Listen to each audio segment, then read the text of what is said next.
Thanks for tuning into the For Those Made to Do podcast. We are your hosts, Mandy Sahota and Bianca Pavel. This podcast is all about the doers who have achieved career success in the UAE and the stories that go with it. In this episode of For Those Made to Do Hospitality, we get to hear from Luigi Vespero, an award-winning chef. Luigi shares his experiences of what it takes to be successful in this industry and shows us that if you apply an incremental mindset and have a passion for F&B, many wonderful opportunities open up. The hospitality industry is something so many of us reap the benefits of, especially when it comes to Dubai's notorious reputation for elevated dining.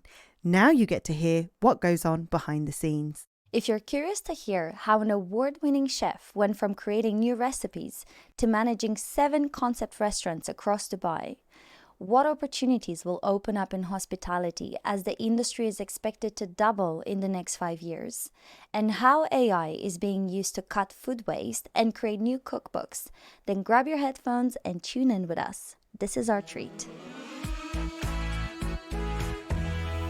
Hello everyone, and welcome back to a new episode of For Those Made to Do. Today we're cooking up a storm in our studio as we delve into the exciting world of hospitality. We'll explore its unprecedented growth in the Middle East, looking at evolving trends and the transformative impact technology has had so far. From the vibrant streets of Dubai all the way to Saudi Arabia, the Middle East is witnessing a hospitality revolution unlike any other before. In 2023, it emerged as a global leader, showing robust metrics and unparalleled resilience in the face of the pandemic. With Dubai's soaring tourism numbers and Saudi Arabia's ambitious vision for 2030, the region is now setting new benchmarks for hospitality excellence. To uncover the secrets behind the Middle Eastern success story, we're extremely happy to have in our studio Luigi Vespero, an award-winning chef with a remarkable career in hospitality and F&B. Until recently, Luigi was the F&B Director of Operations for Gargash Group, managing 7 restaurants across Dubai. His portfolio also includes working for the renowned Jumeirah, Meraz, and Hilton groups, sitting alongside Michelin-starred chefs from all across the Middle East, Italy, and the UK. One of them being, you guessed it, Gordon Ramsay. So Luigi, welcome to our podcast, and thanks for taking the time to sit down with us today. We can't wait to hear all your stories. How are you today? Really good, really good. Thank you very much for having me here, and look forward to this. Amazing. We look forward to hearing all your stories. So we always start with a bit of an icebreaker, and we are both of us foodies. So with that in mind, we'd like to ask you, if you had to pick one dish for your last supper, what would you choose? Well, it's almost dinner time, actually. So, I'm Italian and I'm from Napoli, and being from that city, it has to be spaghetti vongole, which is clams spaghetti, paired with a very good glass of ice cold falanghina, which is a wine from my region. That's it. I'm good to go. Yeah, Simple. that sounds delicious. Yeah, it does. Is that a Christmas dish? It is used over Christmas, interesting enough. More, it's used on Christmas Eve. Yeah. We consume it on Christmas Eve, but to be honest, every day is a good day for spaghetti al vongole. Yeah.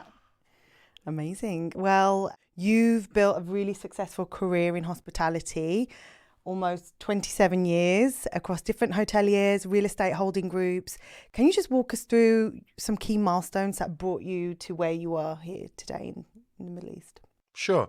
Look, I guess if you would ask any Italian hospitality professional, particularly, with the same background like me as a chef, really, we have one common denominator, which is nonna, the grandmother.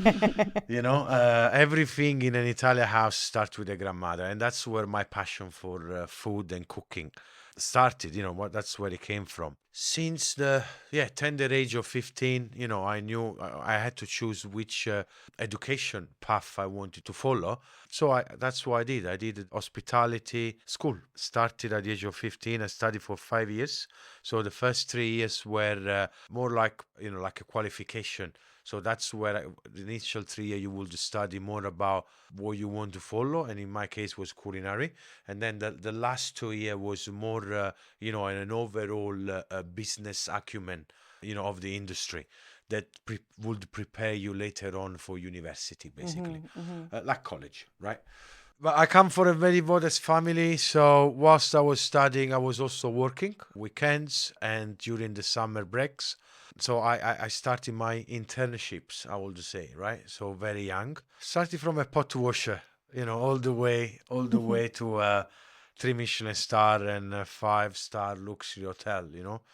I think it was around the age of 20 when I finished my college. I did the army service because it was mandatory at the time. So I did the army service and 1 year and finished the army service. The first thing I did was going back into work, and back in the kitchen, doing the things that I loved the most. And I decided to get a one-way ticket to London, where let's say that's where my career really took off, in London.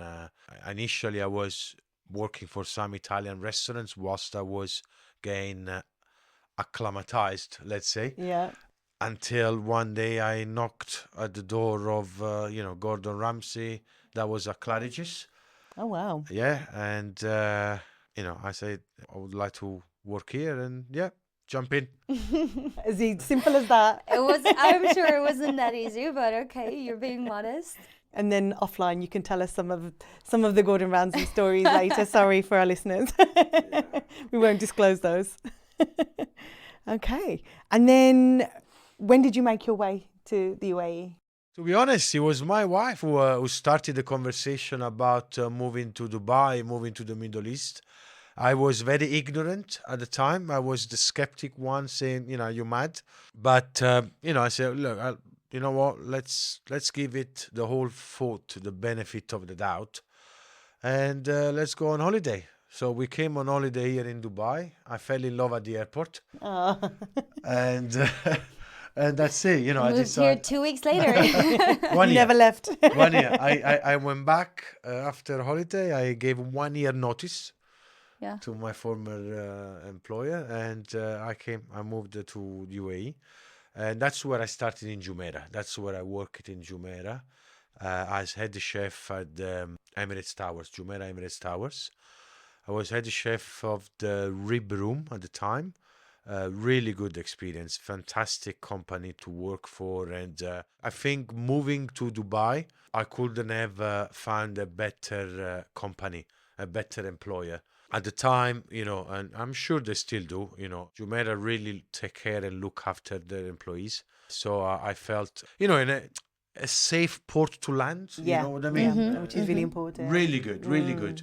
And the transition from one country to another my daughter was only one at the time, so it really helped. But also, it opened my eye. That was you not only stepped into a new country, so you learn something new, but also in my career, that was a radical change going from working and also managing a standalone restaurant, being in charge of one restaurant and then working for such a large corporation as well, where there are policies in places, there are rules in places that, we didn't have that in London, right? It was a lot, I wouldn't say easier, but I say a lot smoother, back in London. I wanted to order anything I wanted to order. I pick up the phone and there it is, whilst landing in Dubai, I mentioned Jumeirah as an example, as the first experience I had with those process where,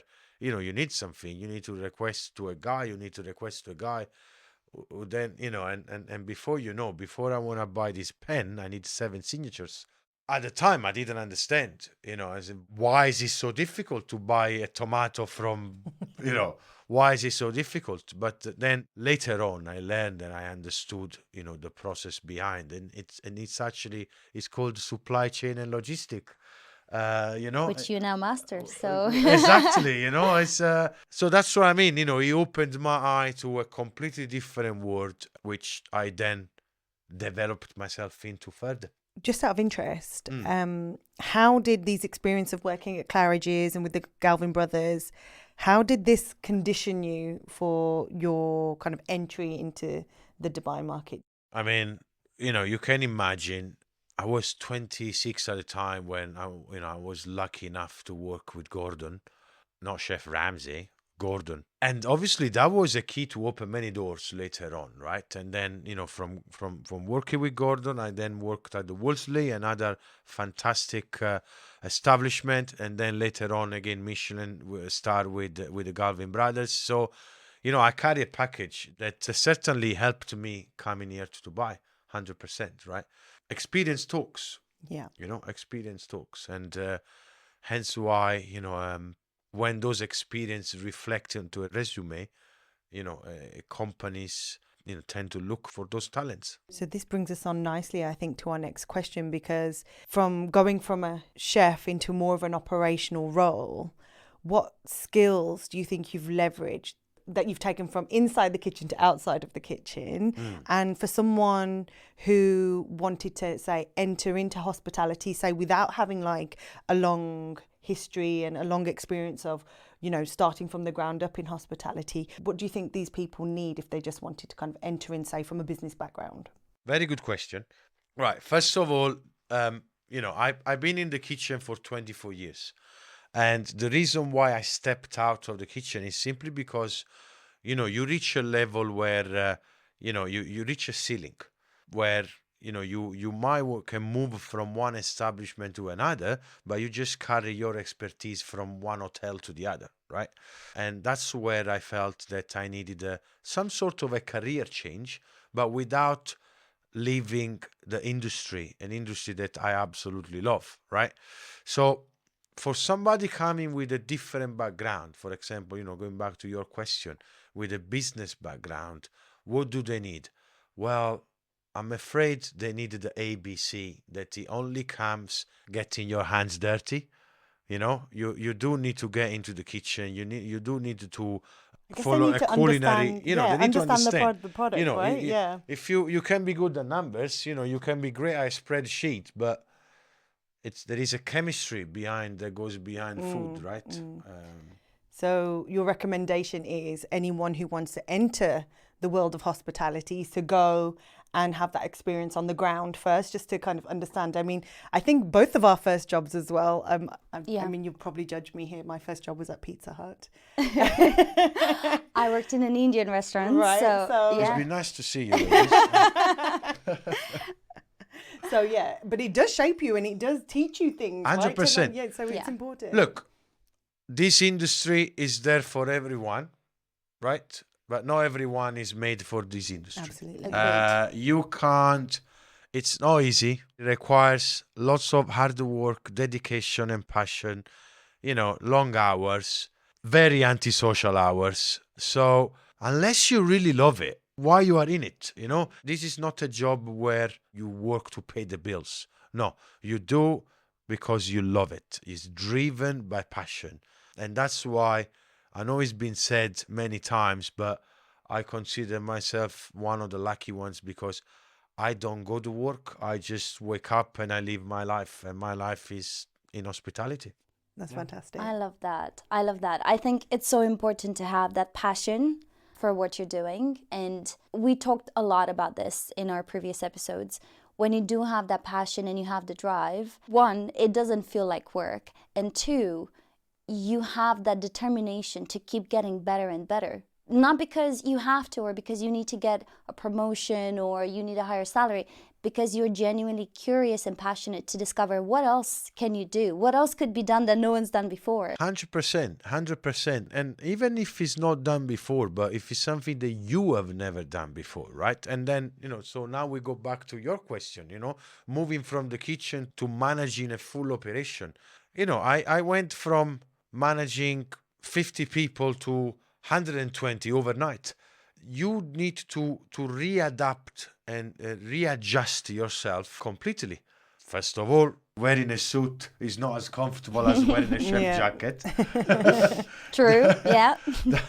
That's for sure. But it's the way you interact with people, the way you carry yourself as well. It just change. It requires small, drastic changes that can help you perform on the job. When it comes to talent, are you finding that there's a steady supply of people who are coming up through from the ground up and entering into hospitality, or is there a shortage? What are you seeing from a talent perspective? Well, the industry has certainly experienced an exodus from hospitality because, it's also due to media, the fact that people have become a lot more aware of how hard it also is. With newer generations. Yes, 100%. Yeah. Because we've reduced friction across other areas of our lives. Because Mandy and I have this conversation quite a lot. We're looking at some of our students and, we work in a business school. We see the talent incoming and we understand their mindsets. And we're seeing that a lot of the younger generations are slightly more adverse to friction and discomfort than we used to be. And that is because we live in this world where things are a lot easier to get. 100%. 100%. So they are impatient. There's also that. They are Yeah. impatient. Everything we live in a, everything is on a phone. Everything is on an app. So Yeah. these guys, and bless them. They think that if I can do everything from my phone, why do I need to go and spend 10 and 15 hours in a kitchen or in a restaurant floor? So that has an effect. But I think it's also come from us, people of my generation. And that's why I'm very happy to be here today. I'm really happy to constantly share my passion and my knowledge with people out there, right? Because it is our moral duty to develop the leaders of tomorrow. Yeah. And I do this in schools sometime. I do this for 14 and 15 years old, career fairs. I've done it for year 4 and year 6 children as well, teaching them what is cooking, just to try to educate and, to let people understand there is a beautiful career. If this is a passion that they have inside and perhaps they have not discovered yet, this road can lead you to a beautiful career. It can help you accomplish many things in life, 100%. So talent pool, yes, has certainly shrunk. I think there is still time.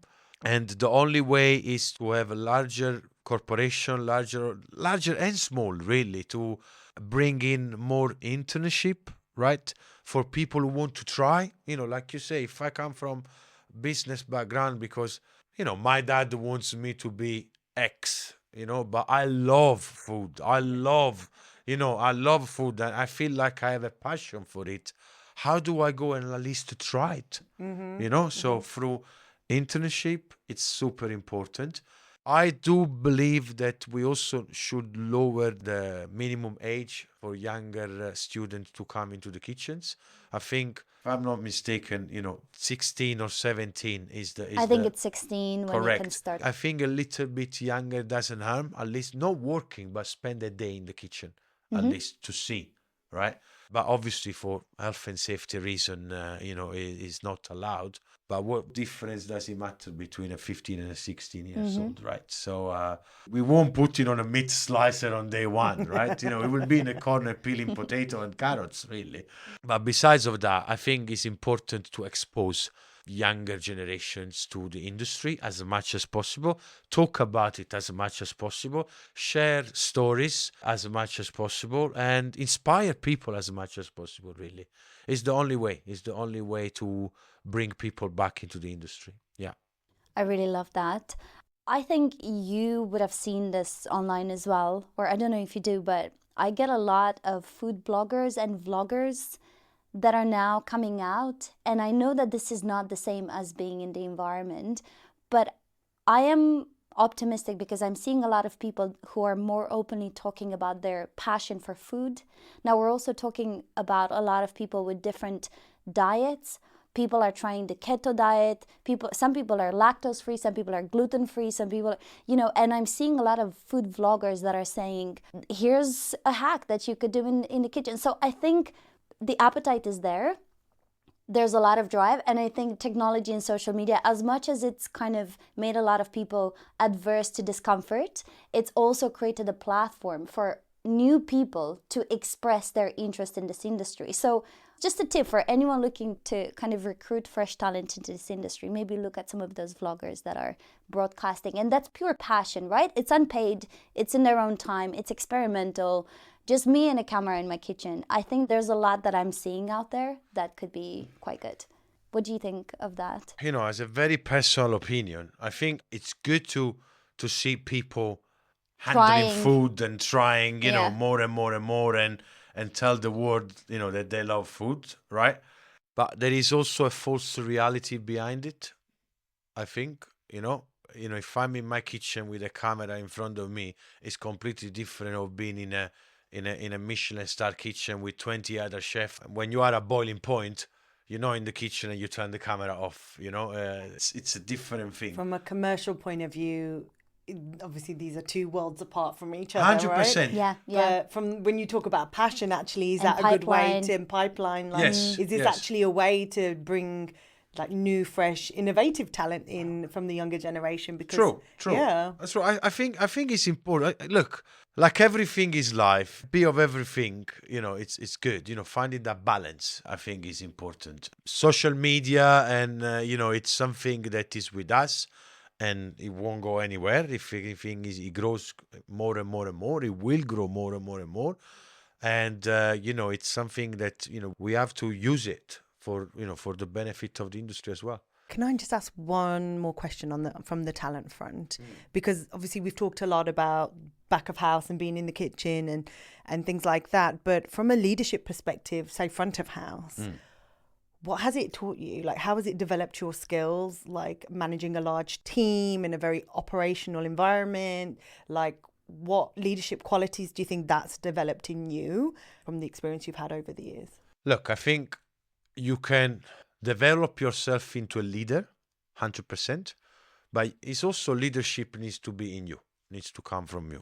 Me personally, I am one of these people that leads from the front. I don't like sitting at a desk. I like to take my team and literally work them by hand and show how it's done, or at least to show how do I know how to do it. And in terms of leadership in general, you need to be able to understand people.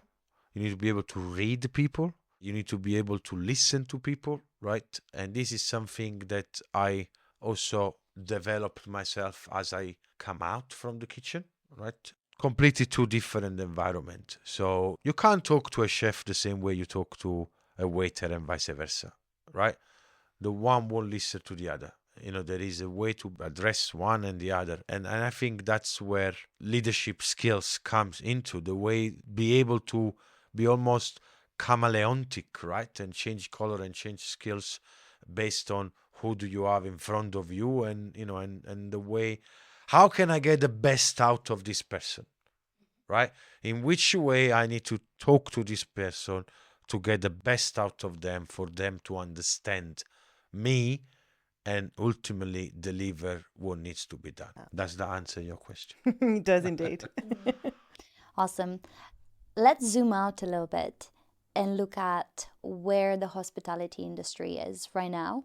So in 2023, it was at the peak. It was the UAE market in terms of hospitality was leading globally because it recovered really well after the pandemic. There were a lot of tourists coming here. Room occupancy was high. We're talking hotels. I guess you've seen the same in terms of restaurants, right? People were coming in. So we're in Q2 2024. What are you seeing out there? How are we doing right now?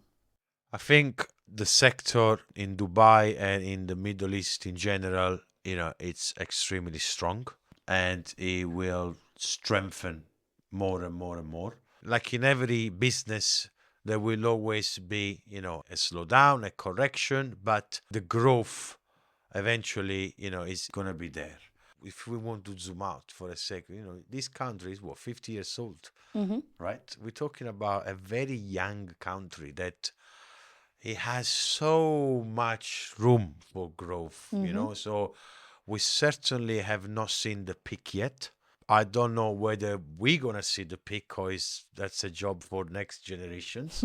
But, if we want to think about what's happening regionally, with UAE on its own, we have Dubai, but we have Ras Al Khaimah, which, where the hospitality sector is growing exponentially. You have other smaller Emirates like Ajman that, nobody really talks about it, but it has some beautiful hotel property and the coastline is fantastic, let alone, the capital, Abu Dhabi, which is also growing and growing and growing and growing. And last but not least, we all know the amount of effort and investment that Saudi is putting into the market and into the industry. I mean, Saudi has is very defined growth plan over the next 20 years, right? And obviously, tourism and hospitality it takes a big part of this plan. So we're not there to stop yet. Yeah. No, we keep on running, we keep on going. It's certainly a marathon, it's not a sprint. Yeah. Yeah. Do you feel like the UAE sometimes, although we have ambitious growth plans, also then the influx of people is growing massively. We've seen that over the last 2 years. But do you feel like sometimes the country cannibalizes itself because there's so many restaurants, and I know like year on year there's kind of in the hundreds sometimes restaurants opening up each year. Does it have the footfall, and does, by this level of growth, does it kind of cannibalize itself where all the new restaurants then put the other ones out of action, and what does that mean for the country as well? Very good question. Look, in a grand scheme of things, competition is healthy, right? Competition is always healthy because it helps you, push for more, right? However, it's also true that, where there is, is supply and demand. When the supply is higher than the demand, then you have a problem. The slice of a pie shrinks further and further.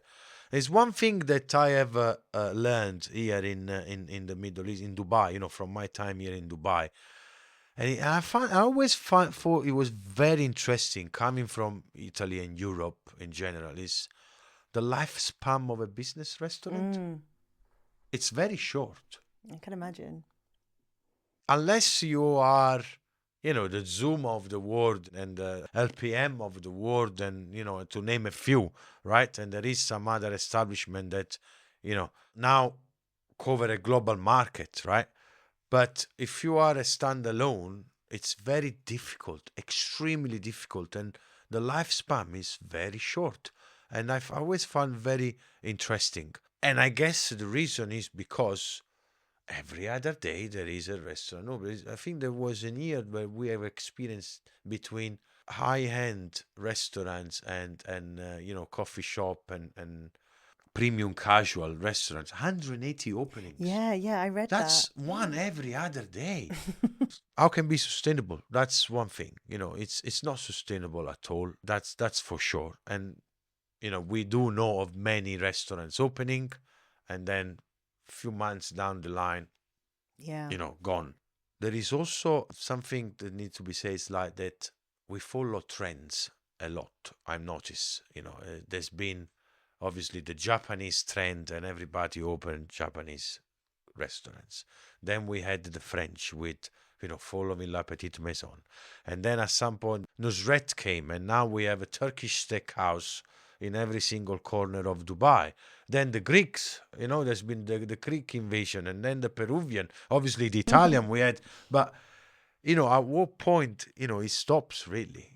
That's one thing that I would like to understand. I think that when people stop viewing Dubai as a transient place and they start putting down roots, these communities will fuse. Yeah. And what I think you'll find is authentic cuisine growing out of Dubai, because one will fuse with the other just because they've grown up in such a multicultural environment. Yeah. I think then there'll be room for innovation, and I think that will be really exciting. Obviously, that's going to take some time because obviously, these communities have to establish themselves yet a little bit more, grow, mature. But when it does, I think then you'll see something really exciting happen. And I really actually look forward to that. Yeah. I think on the same topic, the challenge that you're going to have is, it takes us a step back to a topic we discussed earlier, is the talent as well.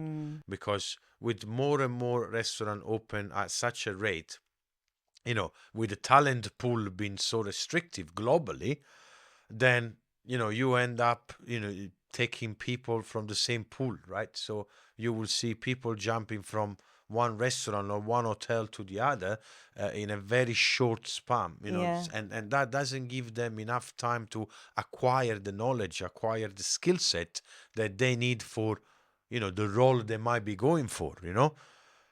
So, I've seen people, starting as a waiter, and within 4 or 5 years, they were restaurant managers.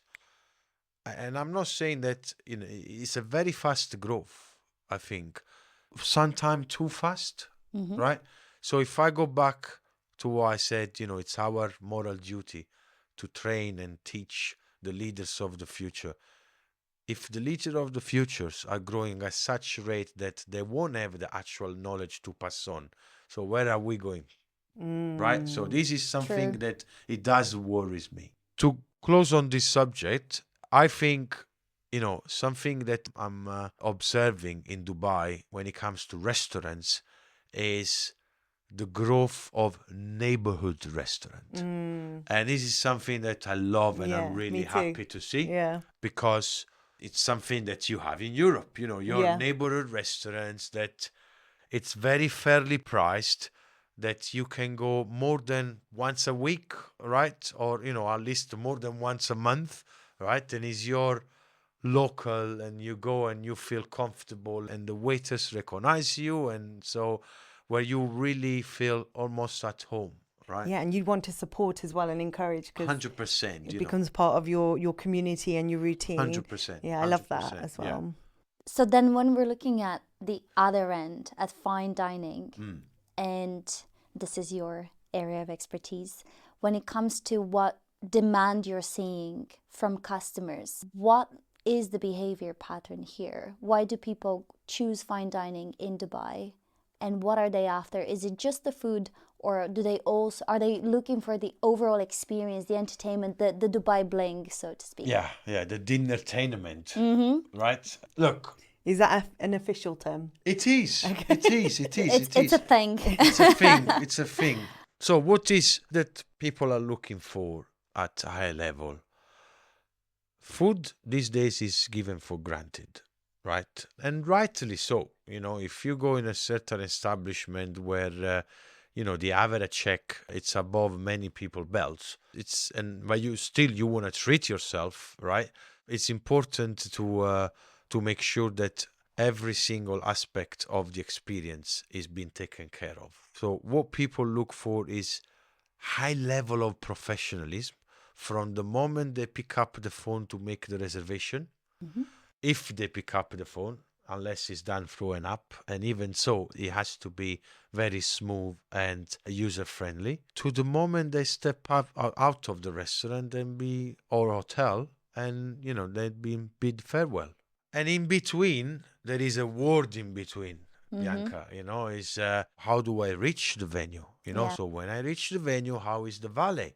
Right? Do I stand in a jungle of cars, or it's so smooth that I arrive and there is the person opening the door for me?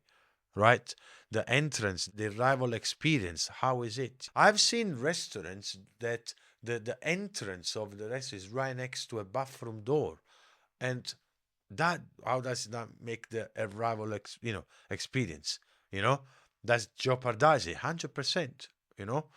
And once you walk in, what's the music like? What's the vibe? What's the chair? Is the chair is there linen or not? If there is no linen, how does the table feel? Is it a cold stone marble under a 20 degrees AC that is making me feel I'm meeting in a butcher shop? Yeah. Or Yeah. is welcoming? It makes me feel comfortable to the way that I want to stay there and I want to enjoy my time, and obviously I haven't touched base about the stuff yet, right? I'm now talking about the environment, and then to what we were saying, do we have entertainment or do we not? If we have entertainment, is it the old school band in the Bands, corner, yeah. or like we always a full-on cabaret, like some restaurant are Yeah. offering these days? Or if you do not have entertainment, do you have the view perhaps? So can I just sit and look at the, I don't know, The if I am palm. up on Sushi Yeah. Samba and see the palm, or Yeah. I don't need to, to be entertained. And then last but not least is what level of a service am I receiving? That is so important. And we haven't even got to the food yet. Yeah. We haven't gone to the food yet, but it's important, and this is where Michelin comes into place. That's where a Michelin star, differentiates itself from a very expensive fine dining restaurant, right? Because how is the menu? How does it feel? The paper in my hand, how does it feel? How is it being presented to me? Is it user friendly? Again, is it readable? Is the lighting okay? Do I need my phone to read the menu? It's so important, and this is what define an very high level experience. Is not the food. The food is given for granted. I Sure. expect Yeah. a good meal. Otherwise, I cook at home. or I can get Deliveroo, Speak for right? yourself. Yeah, We're yeah. very good cooks. Yeah. Definitely not me. No, but you know what I mean? Like, if I want comfort, I eat at home, right? Going back to something you said, from the moment you arrive at a restaurant to the moment you leave, there are so many micro moments and micro decisions in the process. And you broke it down for us, the lighting, the music, the view, and everything else. Who is in charge of making these decisions? Basically, you have teams, Yeah. right? Like in every organization is a team. So you will have a reservation team with a leader. You will have the bar team with his own leader. You have the restaurant manager is the leader of all the waiters and the head waiters and so forth and so on. And then you go into the kitchen and same similar stories, right? You have the head chef. We will have a sous chef reporting to him, and then there will be the pastry chef as well, so that he's in charge of that particular team as well.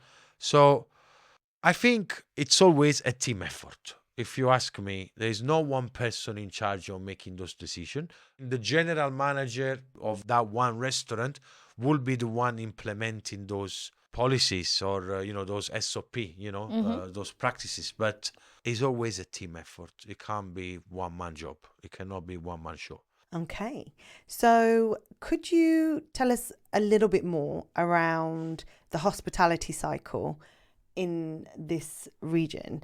In Dubai, we're, driven by tourism, and there's a lot of seasonality that comes with that. So we've just experienced Ramadan. There's a summer season where there's a bit of a mass exodus in the city due to the weather. And then we have other kind of like, due to the multiculturalism, Diwali, Christmas, New Year's Eve. And how do you prepare for the influx and the downturns? And yeah, if you can just explain to us a little bit around how that impacts the business. That's a very good question. It's called the season, right? Which starts pretty much in October and it ends in May, little bit of June. That's the cycle. And then you have the very down period, which is the summer, right? The summer months is where the business drops significantly, actually. Now, how do you prepare? The restaurant or the hotel or hospitality, the F&B, let's focus on F&B. Food and beverage needs to go hand in hand with many other aspects of the business, which is, meeting the target from a financial point of view, but also in terms of preparation and be ready, you need to go hand in hand with your marketing team. So let me give you an example. You can't launch a Christmas menu a week before Christmas. You'll have no bumps on seat. You'll have no one in the restaurant. You will need to be prepared way in advance. So in order to enable your marketing team to deliver their tasks and their targets, you need to give them enough time to work on it. So normally, how do you prepare? So this is what I do. Comes the summer, is probably the busiest time of the year that I am, because that's when I prepare for the season, right? I like, and I always give myself and the team the target of having Christmas festive ready, not Christmas, festive ready by the 1st of September. Wow. sufficient. To be fair, we Yeah. work in education, we're quite similar. We also work, we have seasonality and it's a very similar thing. Like everybody's like, oh, it's, the summer months, it's downtime. And for us, it's never really downtime, to be honest. What are the big ticket items, in our industry again? So, it obviously depends of if I'm in an hotel and I have different venues, different restaurants. If I've got a steakhouse, an American steakhouse, and I've got an Indian restaurant or an Asian restaurant, the big ticket item change. I will have to focus on Diwali for one venue less than the other, right? Or you have Thanksgiving as well. That's just a kind of like it kicks off the season in the Western world, right? Yeah. So which is in November.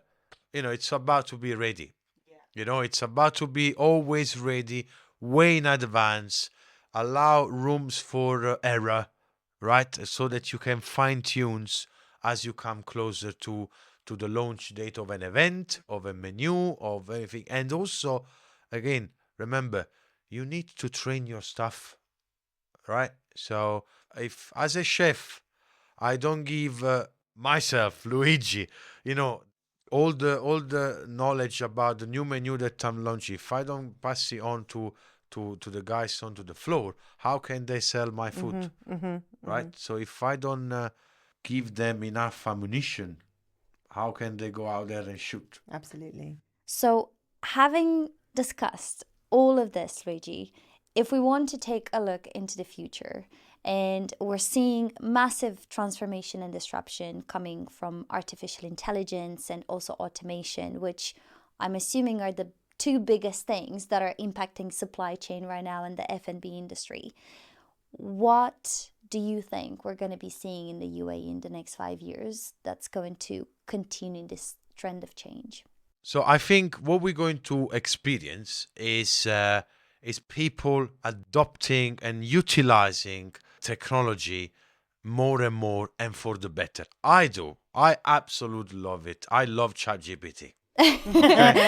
Well, join the club. We I will love do. ChatGPT. I actually have my monthly subscription because I love using the other functions of it as well. And I think it's phenomenal. What do you use it for? Well, besides of the obvious, tidy this up and write me this Summarize and this and summarize that and so Mhm. forth and so on. But, for example, I also used the other day, I was tidying up, I was going through my recipes folders of years. I'm talking 20 years ago, right? Which, throughout the years I typed it, I moved from a book and then digitalize them.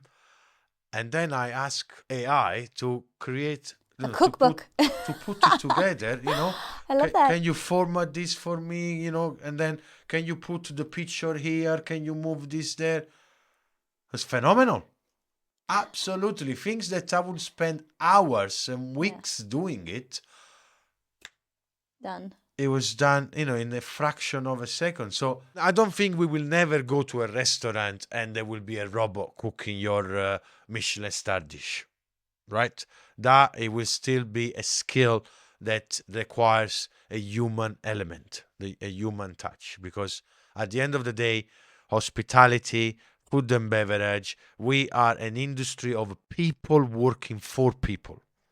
And for as much as technology will be there to enable us to deliver better, it can never replace us. It can never replace the human element that this industry needs and delivers. So you won't be doing any 3D printing anytime soon of your food or your Have menus. a moose-bouche. No. Close your eyes and think of, and think of England. No, 100% no. Nah. The senses can be subsidized.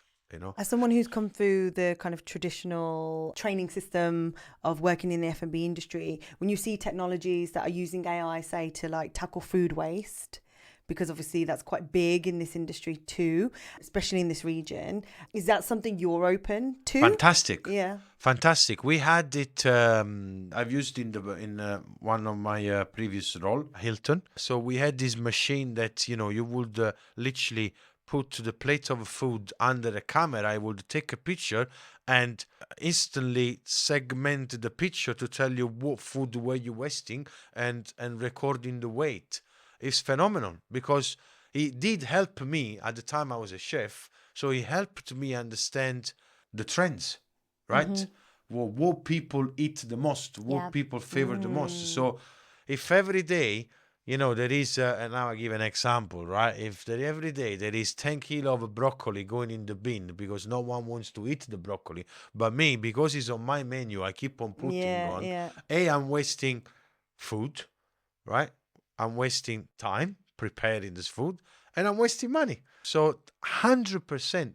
Look, I am an old romantic when it comes to the way I became who I am in my career, but I open my arms to technology and to everything that enable rather than disable us to do better. Amazing. All righty. So that I think actually is a very exciting place for us to wrap up the conversation. I've really enjoyed this episode. I think mainly because I'm such a foodie at heart. I could ask you 1,000 more questions probably. And then eventually you'll need to cook for me. So there's always a next time. Yeah. Next time we'll come to your restaurant. Yeah, we'll do, that's it. Yeah, I think so. But no, you gave us so much insight into what happens behind the scenes and what we sometimes take for granted. By we, I mean me. So thank you for your time today, Luigi. So what we normally do is we give you a bit of an insight as to what we're going to challenge you in our bonus episode. So I'm just going to say the question for you and then we can wrap up the main episode today. So NEOM in Saudi Arabia is offering a bold example of self-sufficiency and resource reallocation through their mission of shaping the future of food. What innovation lessons is the Middle East teaching the rest of the world in terms of producing food whilst dealing with water scarcity and extreme weather conditions? Now, a bit of a meaty question for you. And we asked this question because we refer to it as a wildcard question. It's not meant to be easy.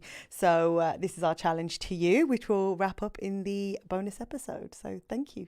You're welcome. And thank you for having me. It's Thank been you so an much, absolute Luigi. pleasure. Amazing. And I hope that, these young students, will find it interesting. And if they want to know more, if they want to get in touch, the power of social media keeps us together. You can find me on LinkedIn, obviously, Luigi Vespero, or on Instagram at Mr. LV 2.0. Thank you. We'll be following shortly. Yes. Thank you so much. Thank you. Thank you very much.